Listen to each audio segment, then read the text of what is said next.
Good morning বন্ধুরা, সবাই কেমন আছো? কমেন্টে জানাবেন যে কেমন আছেন সবাই আজকের দিনে। কারণ আজকে আমার ফেসবুকের বন্ধুদের জানাই শুভ বড়দিন, বড়দিনের শুভেচ্ছা।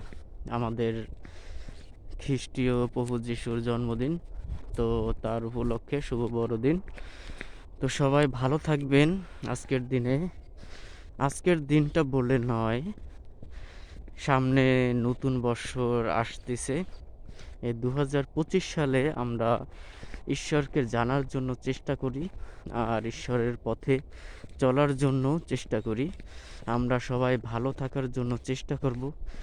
মানুষের ভিতরে হিংসা, বিভেদটা, এই জিনিসটা না রাখি মনের ভিতরে। কারণ আমাদের দেখা যাচ্ছে খ্রিস্টানদের ভিতরে হিংসাটা অতিরিক্ত বেশি হয়ে যাচ্ছে। কারণ একজন আরেকজনকে দেখতে পারি না, তার সুবিধার্থে আরেকজনকে দেখতে পারি না।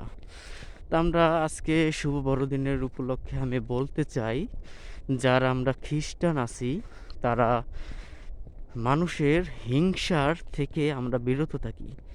হিংসা এখন থেকেই যেন দূরে সরে ফেলে দেই। সবাই আমরা মানুষ, তো হিংসা করে কোনো লাভ নেই আমাদের। কারণ মৃত্যুর পর আমরা সেই একাই যাব, হিংসা আমাদের ভিতরে থাকবে না। তাই বলে আমি শেষ করছি। আমার পাশে থাকবেন, আমাকে কমেন্ট করবেন, আমাকে লাইক করবেন, শেয়ার করবেন। ভালো থাকবেন।